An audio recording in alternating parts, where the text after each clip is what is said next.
Welcome to the program. Today it's Author Showcase, and our author today is Paul Lagasse, who joins us in studio to talk about his book, Seeing Through Clouds, the story of an airship apprentice. I'm trying to wrap my mouth around that It's a title. long title, yes.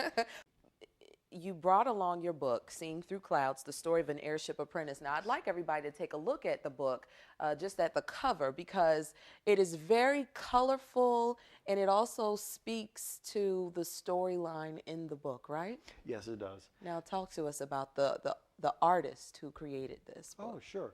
The artist's name is Ron Blaylock. He's a commercial artist and a fine artist. I found him through a colleague of mine who actually is a graphic designer at one of my clients. And when I was working on the book, I wanted to find an artist that shared my idea for what the book should be, rather than take an artist that the publisher assigned. I wanted to bring an artist to this, and he recommended Ron, and I called, and it was one of those serendipity moments that just makes you feel that you're probably on the right track. Yeah. I happened to catch him at his home studio, which is actually in a barn on Really? his property out in rural Virginia, and I just happened to catch him there. He's usually not in at that time of day, but he picked up the phone and we chatted, and I discussed why I was calling him, and I described the project, and he thought about it, and he came back to me immediately with a description of the cover that matched almost exactly what I had in mind. I didn't tell him what I was looking for in a cover. I just wanted to give him the plot and the description of the characters and see what he made of it. And what he came back with was exactly what I had been thinking. Now, how long did that process take? Probably 3 or 4 months for him to go through the different iterations. He did some black and white sketches that he would mail, either scan and email me, or he would mail me the hard copy to look at. And we would talk about different aspects, emphasize this, change that. And then he worked on the lettering.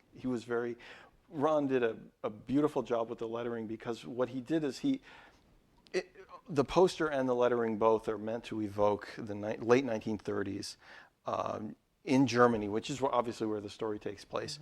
He was aiming for a movie poster that might, if this were to have been a movie in the 30s, what it would have looked like. Right. So he actually had a stack of old magazines from that time from his grandmother in the attic, and he went through those magazines looking for the fonts. Inspiration and yeah. Both for the art, and also for the lettering. And when he sent me that, my wife and I both signed off on it and said, absolutely. Wonderful. Well, it's very nice indeed. Now, why did you choose to write a story surrounding, I would say, a difficult era in history? Absolutely. Again, I know you're going to give us the plot and everything, and I love Sure. it because he gave me a sneak peek of it.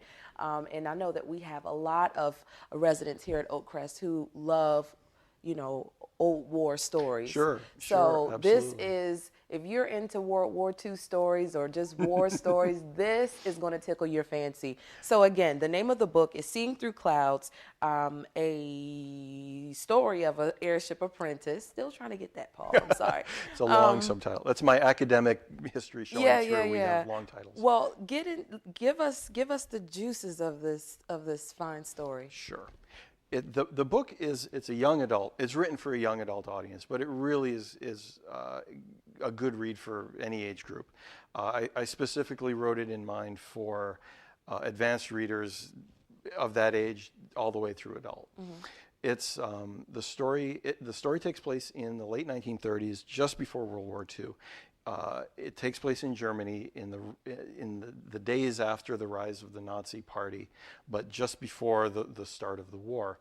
The idea is the protagonist is a young boy. He starts out about 16 when the story begins, and his dream is to become an apprentice on a Zeppelin, which at that time was there were the Hindenburgs of maybe the most famous Zeppelin. He was an avid follower of them in the newsreels, and his dream was to eventually work on one. And through circumstances that unfold in the plot, he and his mother move down to the region where they build them. and he becomes an apprentice. But what's important as a history lesson is that the young boy is seeing the crew of the ship go from being a tight-knit family of friends and colleagues to being divided, mutually suspicious. Some people are even beginning to disappear. Other people are being arrested in the middle of the night.